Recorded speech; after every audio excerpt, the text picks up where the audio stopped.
என்னது இது?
Good evening, students. Am I audible? Yes, sir. No.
I hope you're able to see my screen also.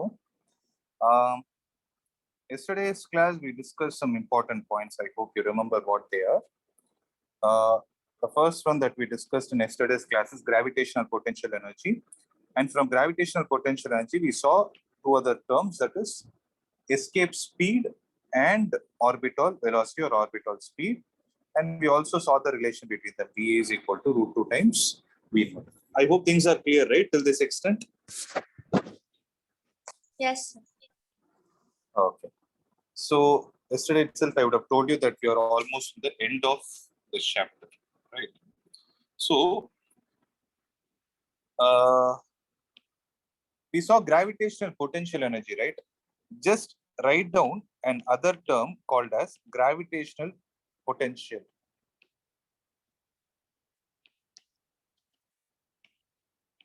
Okay. So one difference is gravitational potential energy is represented by the symbol U, and gravitational potential is represented by the symbol V. Okay. So it is defined like this. It is defined as the amount of, I can remove the word amount. It is defined as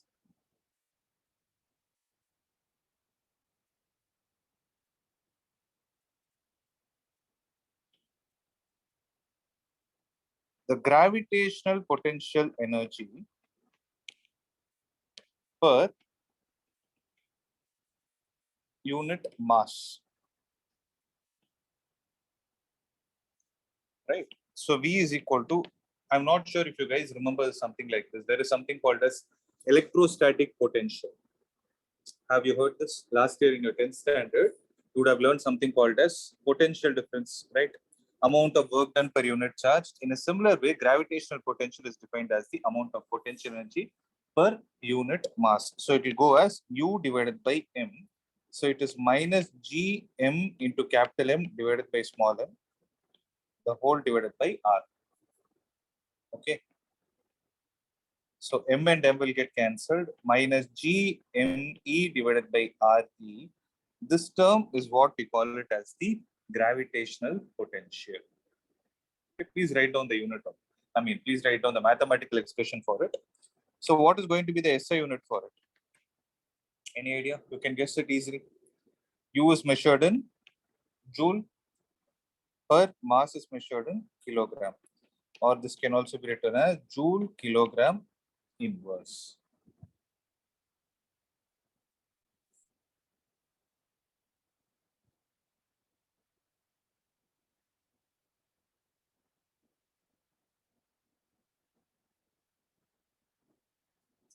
Right? Joule kilogram inverse will give you the answer. I hope you're able to understand this. Right.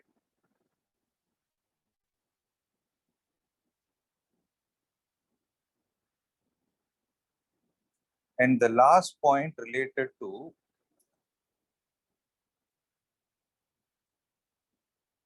just a minute, related to this kind of a subject, that is when you're talking about orbital speed and all those things, right? One thing that you're supposed to know is a geostationary satellite. Okay, this is the last topic that is there. Polar satellites are not there. So we will see what are geostationary satellites. Okay, so it's a very, very simple thing.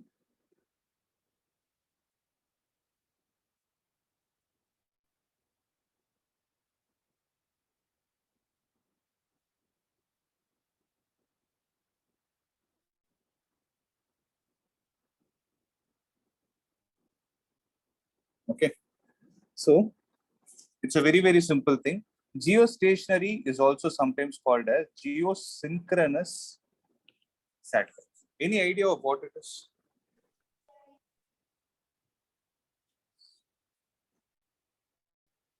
A See, generally, satellite.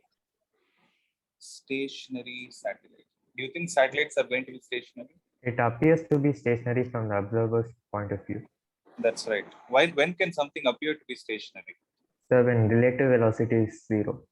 Perfect. So geo, generally, geography, right? Geo generally refers to Earth. Synchronous, right? It's an expanded meaning of sync. You know what is the meaning of sync, right? SYNC. We use this word many times, right? Sometimes we say our thoughts are in sync. So what do you mean by synchronous?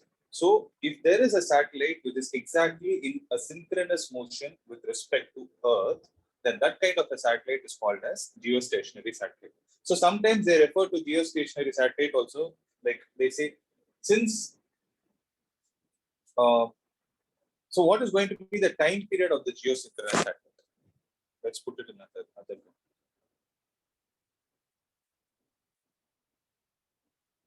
So what do you think is going to be the time period of this? 24 hours. It is exactly going to be 24 hours as that of the Earth. So this is what you just need to know. Just an outline, okay? Nothing much in depth. So these mathematical equations and all, we will see now in a law called as Kepler's law.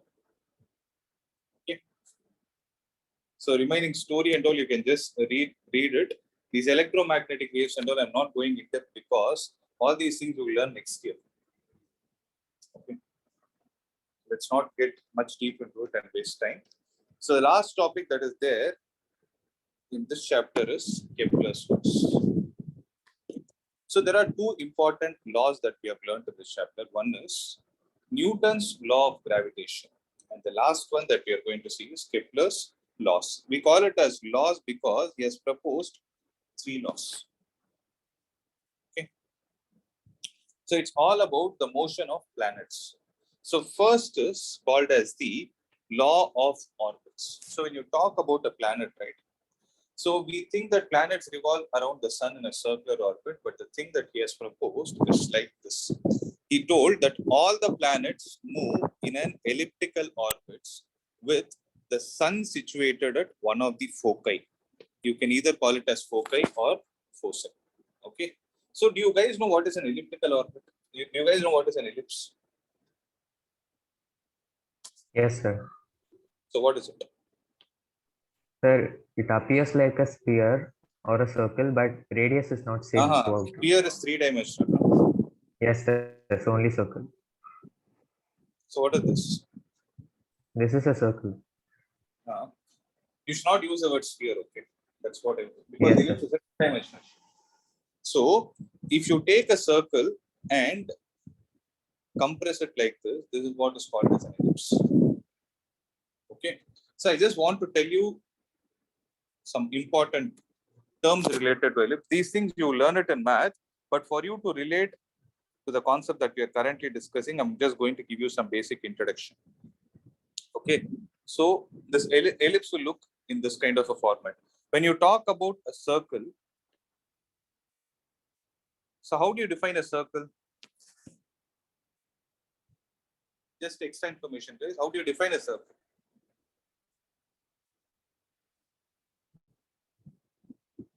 How many of you have heard this word called as locus?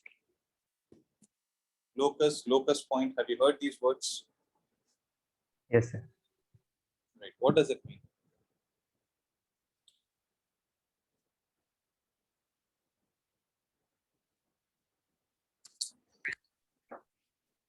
Sorry.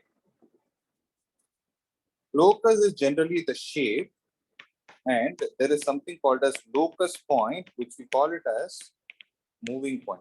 Moving point is basic English. Locus point is mathematical English. Okay.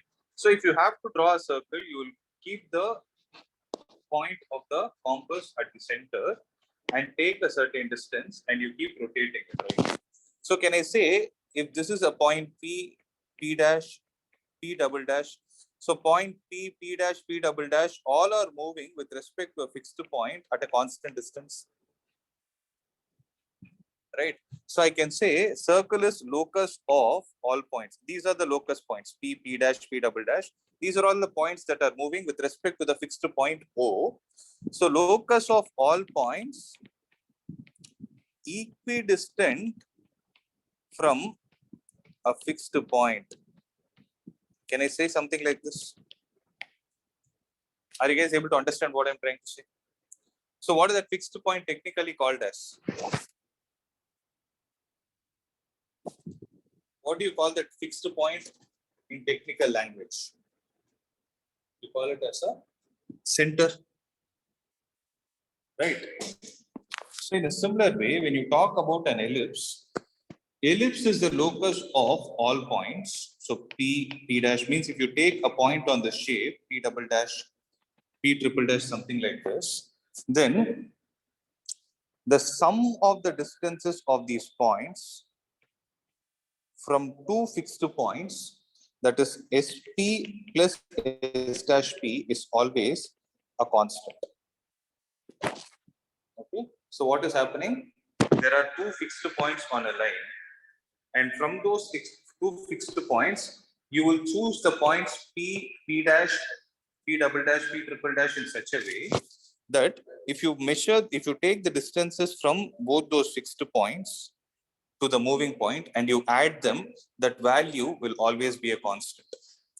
So if you're able to join the shape of the path in which all these particles are moving, then the shape that you get is called as ellipse. You're able to understand? Yes or no? Yes, sir. Right. So what did Kepler say? All the planets revolve around the sun in an elliptical orbit where sun is fixed at which point?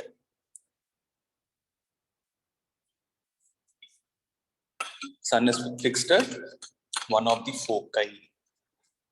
Okay, or you call it as foci. I didn't tell you what is focus. What do you think is focus? See, this focus is not similar to what you have learned in light.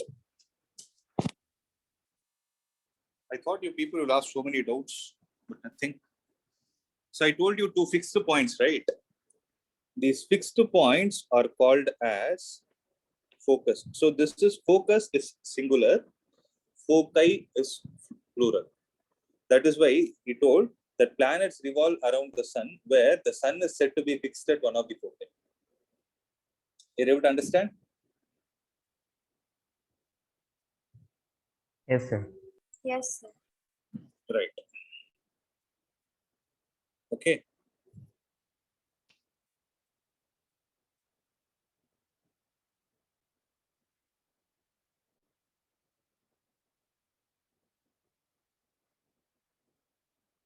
So whatever I told you, if you try to read this, right, you'll understand it. Right, whatever I explained is given in terms of a small activity. They take a pencil, take two threads and join all those things. Okay. Secondly, one important point is, with respect to the sun at one of the foci, you are able to see 2 points on this bigger line, right? On the line on which the focus is lying. This bigger line is generally called as major axis. And the smaller line is called as the minor axis. Okay. So the point P, which is far away from the sun, is called as aphelion. Okay, and the point which is closer to the sun is called as perihelion. Okay, I repeat, the point which is farthest from the sun is called as aphelion, and the one which is closer to the earth, closer to the sun, is called as perihelion. Okay, sometimes these points are referred to as apogee and perigee also. Apogee is the farthest point and perigee is the closest point. Okay, we'll be doing a problem today based on this concept. Don't worry. Okay, that is the first law. The second law of Kepler is called as law of areas. Any idea of what this law is?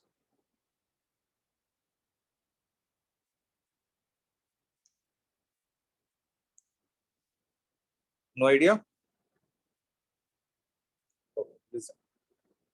So from the sun, if I join a line to the planet, and let's assume the planet is revolving in anti-clockwise direction with an angular velocity omega, then what will happen is, let us say in time t, the planet has moved from point P to P dash, so that this radial vector, this line is there, no?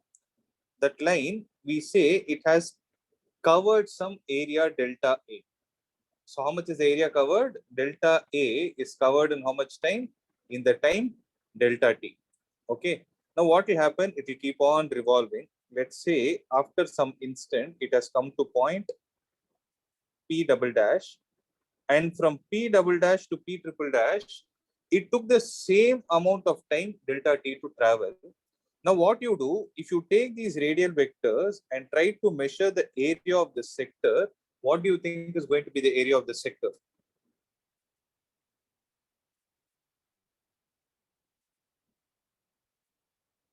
What do you think is going to be the area of the sector?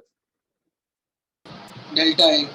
It is still going to be delta A. That is the reason why it is called as law of areas. Okay, so now read the statement. The line that joins any planet to the sun sweeps, means covers equal areas in equal intervals of time. So if I say delta A by delta T is the area here, right? The same delta A by delta T will get covered in the between the points P double dash and P triple dash. The other way to define this is, what do you call delta A by delta T, guys? Is not there here. If I say Aerial delta velocity. perfect. I didn't think you would say. I thought you'll not say, but that's right. Delta A by delta T. So this delta A by delta T is technically called as aerial velocity. I hope you're able to understand, right? So generally, what does velocity mean? It is the rate of change of displacement. So displacement changing per unit time, we call it as velocity. Here it is area changing with respect to time, we call it as aerial velocity. So how can we state the same law in another way? The aerial velocity of the planet is always a constant. Clear? That is another way to define. Third, the third law is called as the law of periods. Here, periods refers to time period. So you can also call it as law of time periods, but generally it is called as law of periods. Okay, so it is stated like this. If you take the square of the time period of revolution of a planet, so there is a planet. Let's say the time period of the planet is t. So what is the square of the time period? It is going to be t square. So t square is proportional to what? Cube of the semi-major axis of the ellipse traced out by the planet. So I told you what is major axis, right? The horizontal axis is called as a major axis. Generally, if you take this point to be origin, then the point A can be taken as a comma 0. The point P can be taken as minus a comma 0. So if the length of the major axis is 2a, what would be the length of the semi-major axis?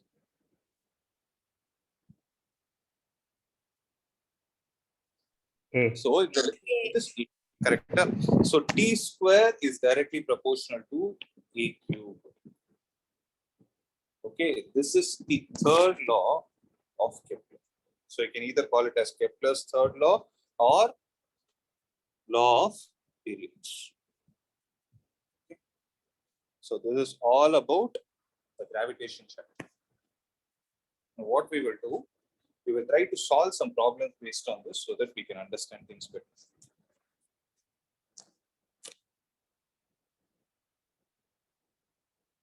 Okay, shall we get started? Now, this example 8.1 we didn't do. Let the speed of the planet at the perihelion P be Vp and the sun planet distance SP be Rp. Okay, how are you going to take? You're going to take an elliptical path.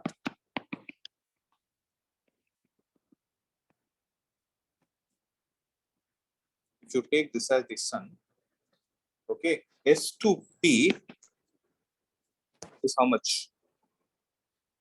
S2PB RP, that's what they told. And the speed of the planet B, Vp. Let's say the planet is revolving in the anti-clockwise direction. So relate Rp to the corresponding quantities at the aphelion, which is Ra comma Va. So the distance from this point to this point is how much? Ra, and this is going to be Va. Okay. Will the planet take equal times to traverse BAC, equal times to traverse BAC and CPB? Where is B?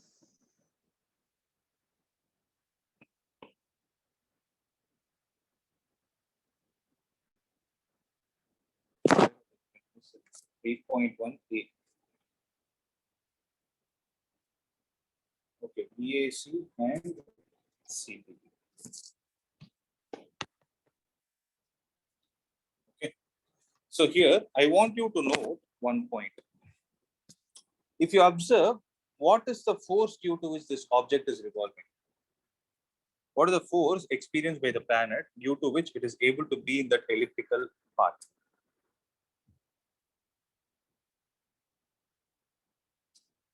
Is it not the centripetal force? Sorry, not the centripetal. Is it not the force due to gravitation? So Fg is acting in this direction, R is acting in this direction. So can I conclude that the torque experienced by the planet, that is the external torque experienced by the planet, is zero? Because the force and the radial vector are always opposite of each other. When they are opposite of each other, sine 180 will be zero. So you know this formula, right? Torque is equal to Rf sine theta. And when theta is equal to 180 degrees, torque will be equal to zero. Correct? Yes, So sir. when external torque is zero, what is said to be conserved? Angular momentum. Angular momentum is conserved. So the angular momentum of the planet, when it is in a continuous motion throughout, is always conserved. Means mass of the planet into Ra into Va is same as mass of the planet into Rp into Vp. So basically, what is the formula of angular momentum? Can someone tell me? MBR. It is MBR sine theta. It is MBR sine theta. But theta. here, what is happening? Ra and Va, they are always perpendicular to each other because velocity is always tangential. Correct? So that is the reason why I wrote sine 90 as 1. So MBR is what I wrote. So what you get cancelled? MP and MP will get cancelled. Ra into Va is equal to Rp into Vp. So from this, you can draw some important conclusion. What we can say is they both are inversely proportional to each other. Ra by Rp is equal to Vp by Va. Since Ra is greater than Rp, Ra by Rp will be greater than 1.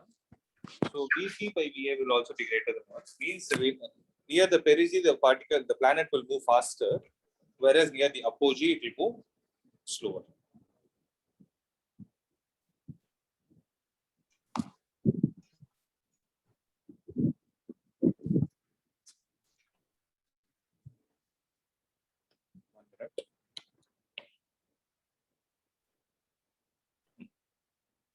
Okay.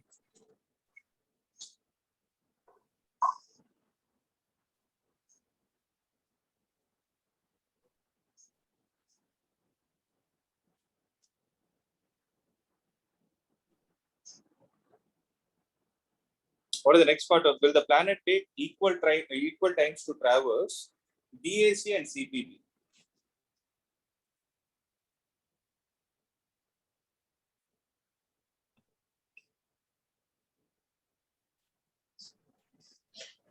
What do you think will happen?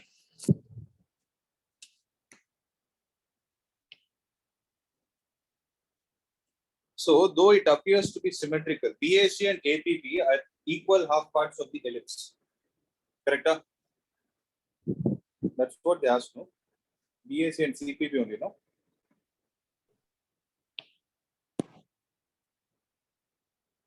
Will planet So what was the question again? That's what I'm saying. Will the planet take equal times to traverse means to cover BAC and CPB? BAC and CPB. I've written too much of information in this sheet.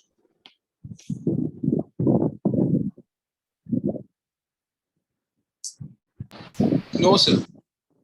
Why? Sir, because in CPB, the planet is closer to sun, so it will be attracted more. More than attraction, we derived something now, right? This is BAC. This is P and B. The sun is here. So what will happen?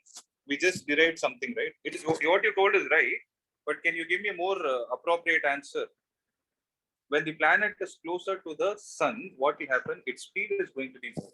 So when its speed is going to be more, it will take lesser time to cover the distance. Correct? Yes, sir. So hence it will take more time to cover the distance BAC compared to CPB. That's the answer. Very simple thing. Okay. Now we are done with this chapter. I have a worksheet for you guys. Just give me a minute. I will open it and we'll do problems from there.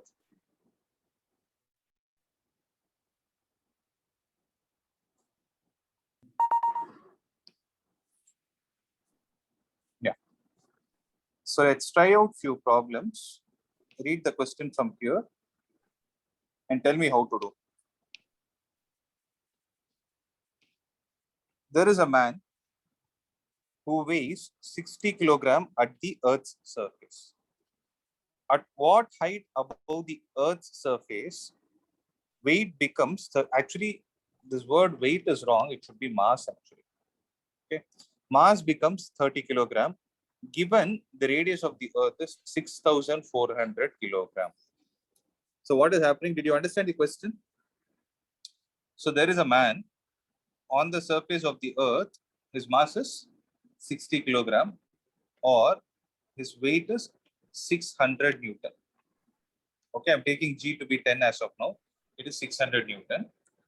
Now the person is supposed to move to a certain height from the surface of the Earth, so that what happens to his weight? The weight becomes exactly half of the initial, that is, it should become 300 Newton. So what is the distance is what they're asking. Actually, yeah, how to do this? Wait. I'm wrong actually. Mass cannot change. It is the weight only that can change, but yeah. So here, if I call the person's weight as mg, here the mass will be the same and it will become g dash. So what is the formula for g dash, guys? How does the value of g vary with respect to altitude?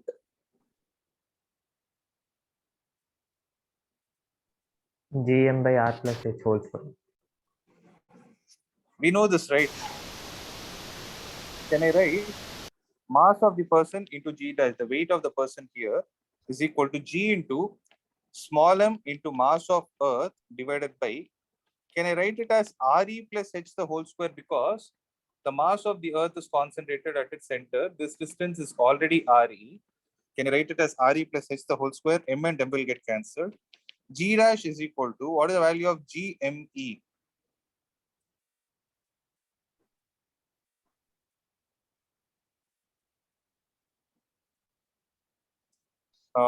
It will be GME divided by Re square into 1 plus h by Re the whole square. Okay. So this GME divided by R square is G. So G divided by this value. What is the value of G dash, guys? What should be the value of G dash at this place so that his weight becomes half of the initial weight? It should be G by 2.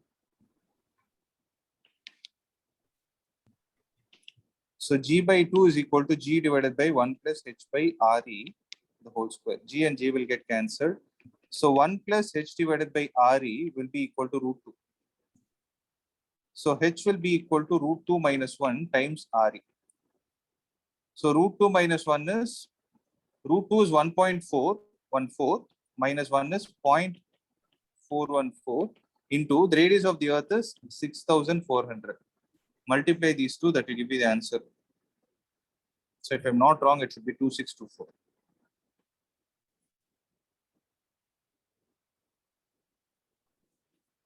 Or you can calculate and see.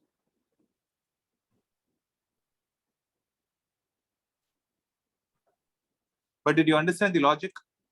Did you understand how to apply the formula that we have learned? Okay. Yes or no? Sir, could you explain this problem once more? See.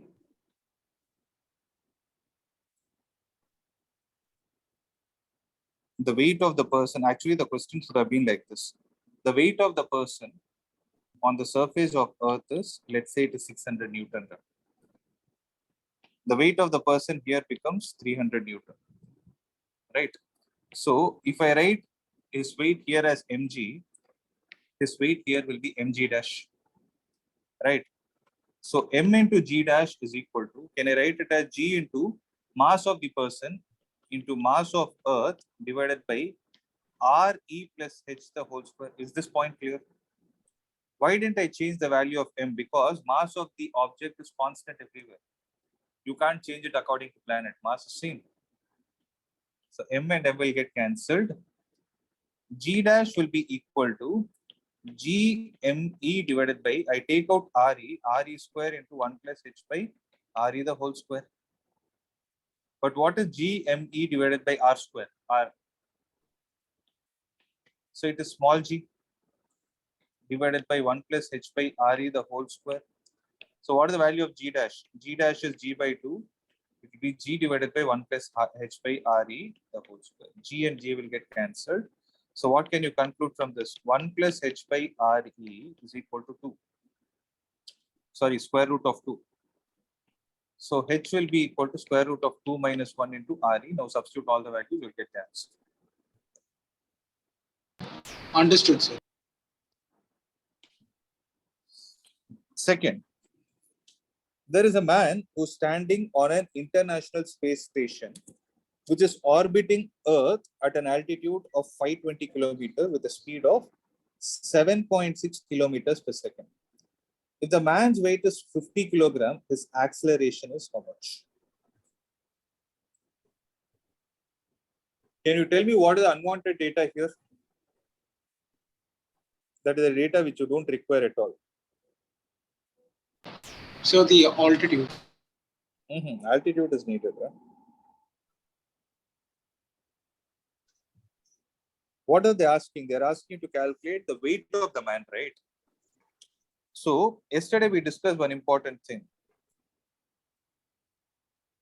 An object can be in an orbit, right? An object can be in an orbit if it is experiencing centripetal force. Correct? So here the acceleration they are trying to talk about is the centripetal acceleration. So what is going to be the centripetal acceleration of the particle? V square divided by R, where R is going to be RE plus H. Correct? So what is the value of V? 7.6 the whole square, that is kilometers square per second square, the whole divided by, what is RE plus H? RE is 6,400 plus the height is 520. Okay, 6,500 plus 520, you add it. Okay, and you divide both, that will give you the answer. So what is the data that we didn't use at all?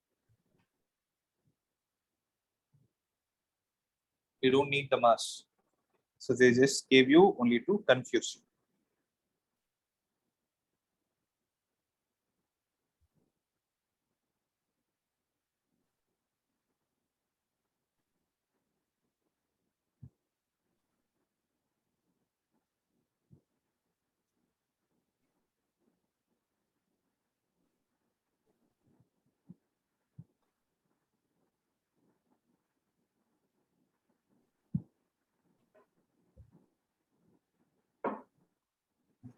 Do the third one. See, calculation part, you can do it later, okay? First, write down the idea.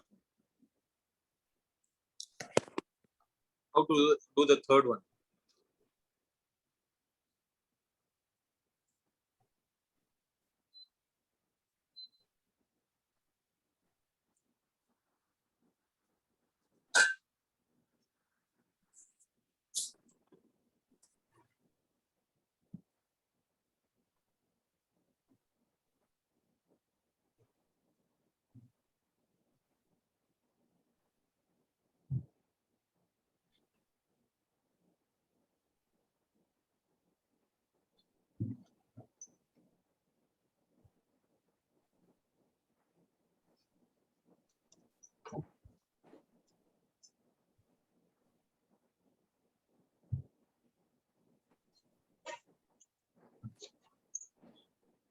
I'm not able to hear. It's the same as how we did the 8.1 problem.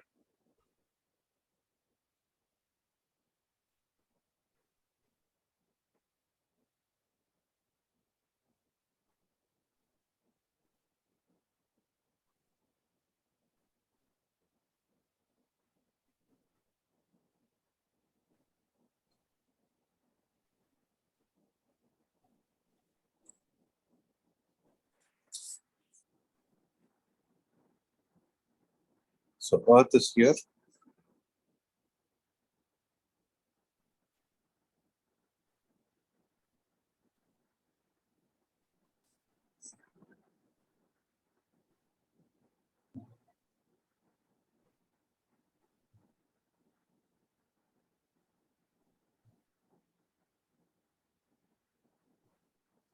This is 400 kilometer. And this is 4,000 kilometers. So if you consider the angular momentum with respect to the center of the Earth, then can I write mass of the satellite into speed at point A, speed at point A into this distance. How much is this distance, guys?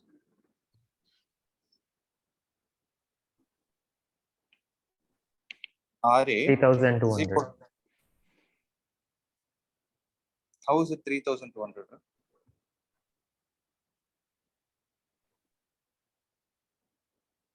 Sir, sorry, sir, 6,400. No, 6,400 is the radius. But from the center to the apogee, how much is going to be the distance? That It would is be the sum. 10,400 is equal to ms into, can I write it as BP into RP? Because the same concept is applicable. This satellite is revolving around the Earth due to the gravitational attraction, and the radius is also in the same direction. They both are in opposite direction. Hence, the external torque is 0. So mass of the satellite will get cancelled. Just write down the ratio. That will give you the answer. Find the ratio of the spacecraft. So VP divided by VA will be equal to RA divided by RP. So what is the value of RA? 10,400 divided by RP is 6,800. Cancel them. So it will be 104 divided by 68. 104 is how much? 52 divided by 39. So calculated, that will be there 1 point something only. I don't know how much that 1 point something is. Sir, 1.5. 34, right? Edra? Sir, Oh, the 34. denominator is 34. Right? 34, yeah, sorry. 34. So 34 means 26 divided by 17. Right. So 1 point, how much are you getting the? 5.3.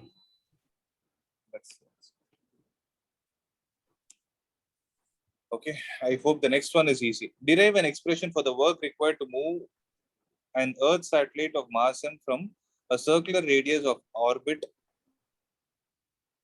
a circular orbit of radius 2 RE to one of the radius 3 RE.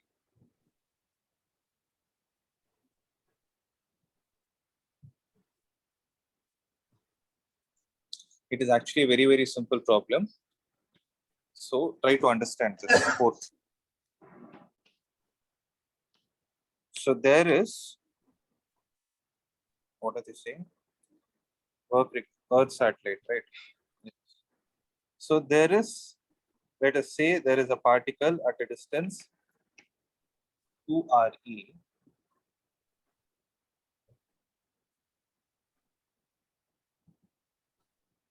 On that circular orbit of radius. Okay. The radius of the orbit is 2 RE to the radius of how much value? 3 RE. Correct? So we need to calculate how much work is done to move the particle from A to B. So let us calculate the potential energy of the particle at A. It is going to be minus G capital ME into small m divided by, did they give the mass of the particle? Small m. Divided by 2 times RE, and the potential energy at point B is minus G ME into M divided by 3 RE. So what is going to be the work done? Work done is equal to final potential energy minus initial potential energy, minus G small m into capital ME divided by 3 RE minus of minus G M into capital ME divided by 2 times RE. So what will you get? Minus G M ME divided by 3 RE plus G small m into capital ME divided by 2r. So how much is the answer, guys?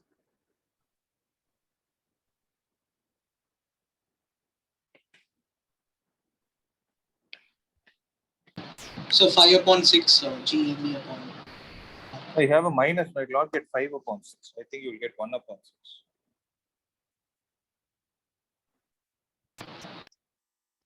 Yes, sir. Sorry, sir.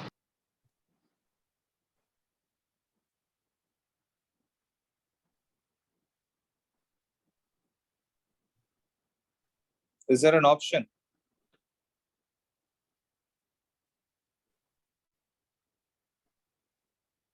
Sir, actually, even kinetic energy should be included here.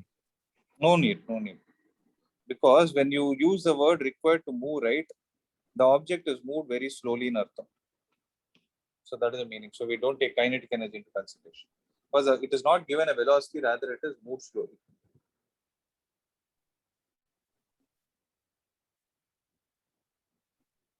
So we can change this to 6. Okay. Next.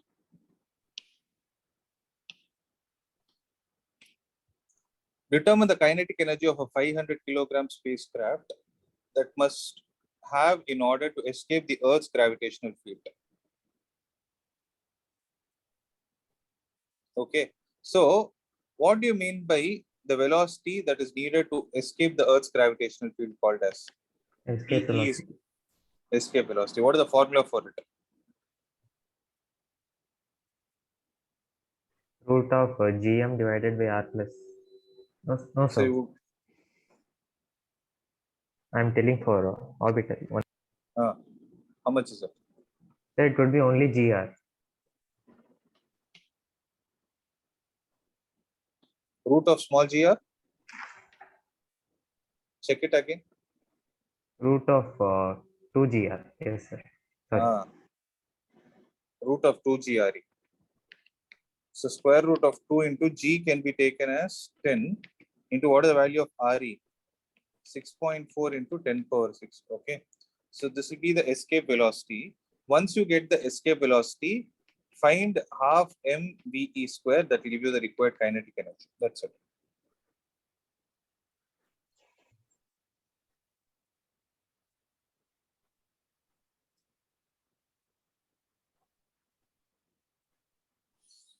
Okay, that part I hope you can do it.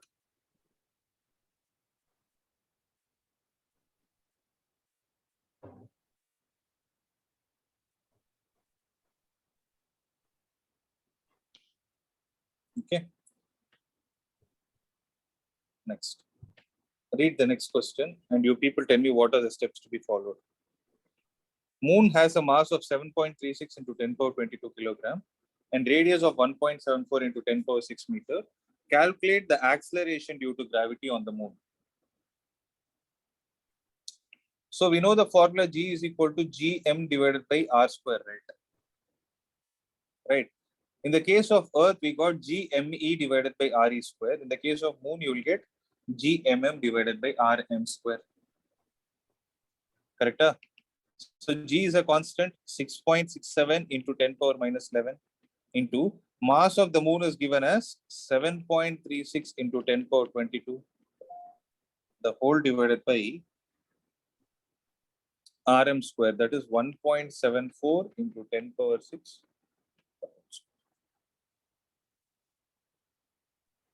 So generally, you can make a note. Any idea about how much will the acceleration, what will be the relation between acceleration due to gravity on moon and earth? Acceleration due to gravity on moon is equal to, any idea? 5 times. It is 1/6 of the acceleration due to gravity on earth.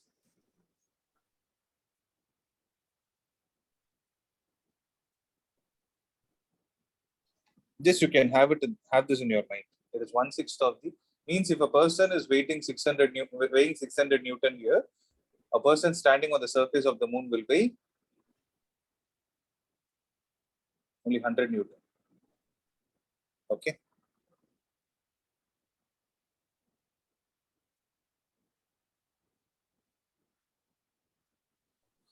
Next one is very simple, guys. Read the question. and tell me, there is a particle of mass small m which is thrown upwards from the surface of Earth with a velocity u. The mass and radius of the Earth are respectively capital M and R. G is the gravitational constant and small g is acceleration due to gravity on the surface of the Earth. The minimum value of u so that the particle does not return to the Earth. So what are they indirectly asking? Escape velocity. What is the answer? A. That's it.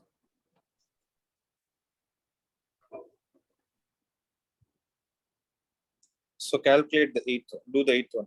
Two satellites are in circular orbits around a planet that has a radius of 9 into 10 power 6 meter. One satellite has mass 68 kilogram, orbital radius of 5 into 10 power 7 meter, and orbital speed 4,800 meters per second. The second satellite has mass 84 kilogram and orbital radius of 3 into 10 power 7 meter. What is the orbital speed of the second planet?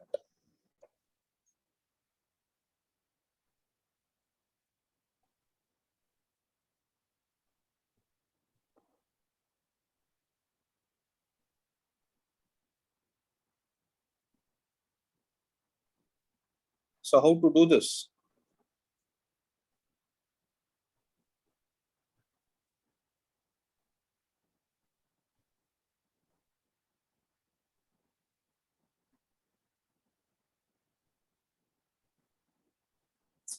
Any idea?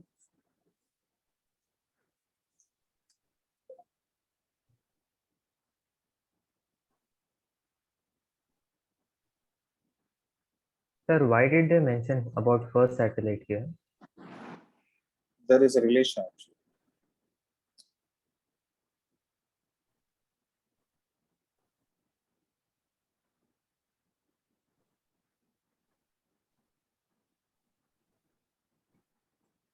So there are two satellites which were revolving around a planet, and the radius of the planet is 9 into 10 power 6 meter. I hope that point is clear, right? So there is one satellite that has a mass of 68 kilogram and orbital radius of this much value, and orbital speed of 4,800 meters per second. So there is a second satellite that has, but actually I think you can directly do it from the first itself, from the given data itself.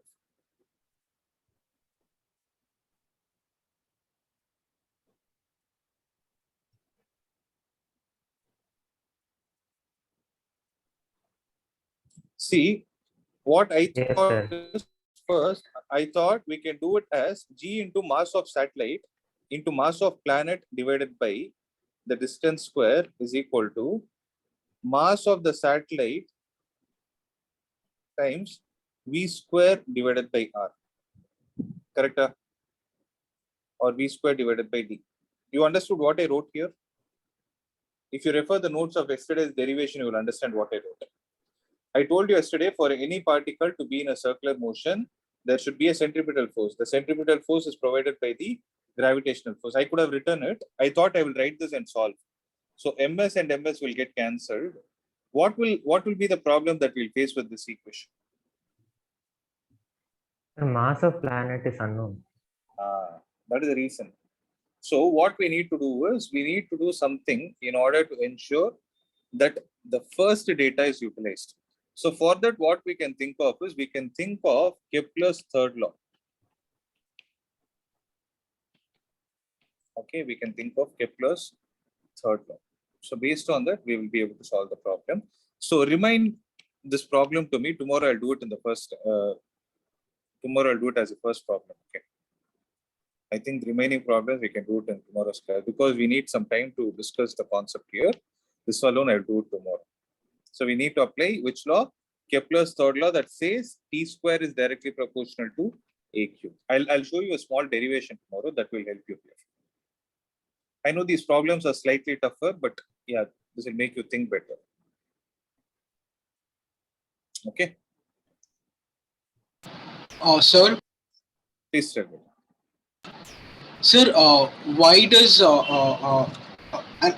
why does Earth revolve around Sun in an elliptical body, whereas Moon revolves around Earth in a circular orbit? That is because of the gravitational pull only. See, I've not gone into the much detail. This is based on observation. So Kepler's law is based on the observation that he has proposed. Okay. And there is a small mathematical theory also behind it. If you want, you give me some time, I'll tell you tomorrow. With a clear, Okay, with a sir. better. Okay. So what is your doubt? You say that Earth revolves around the sun in an elliptical orbit, but Moon is going to be in a circular orbit. Is that what you're asking? Because Moon is, see, one thing we can say is Moon is called as the natural satellite of Earth, if you know that. You know that?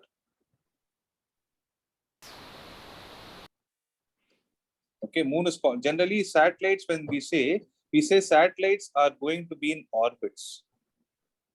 Right? When something is going to be in orbit, then it has to be in a circular orbit. That is one of the logics. But let me do a small research now. Let me come up with better understanding and an explanation. Okay, I'll tell you tomorrow. Thank you, sir. Sir, can you show that someone? Eighth one. Eighth one question, Ada. Yes, sir. Okay. Sir, here if we obtain the mass of planet, we can directly use orbital velocity formula, right? Now we can do that. I think we can do it from this statement. From the first Yes, sir. condition. Yes, Yeah. sir. From the first Radius condition is we can given. take. Yeah, radius is given, right? That's right. So what will happen? GMP divided by V square is equal to, or GMP by D is equal to V square. This will be the kind of formula. So G is a universal constant. Mass of the planet is to be found. Find the value of D from the first case. They have given the speed also. So you can take and substitute it there. Once you get the mass of the planet, take and substitute it in the second one. That will give you the required answer. Yeah, that we can Yes, do sir. actually. Yeah. I thought we will use Kepler's law, but no, this itself will solve. That's right. Okay. Okay. So I'll see you tomorrow. Thank you, sir. Thank you. Yeah, just a minute, guys. Don't leave. Oh, yeah. Just a minute. Wait.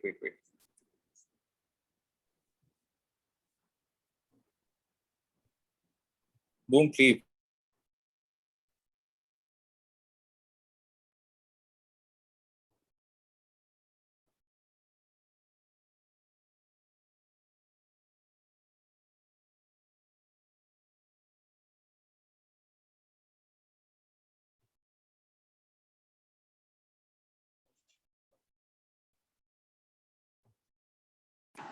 Yeah, now you guys can.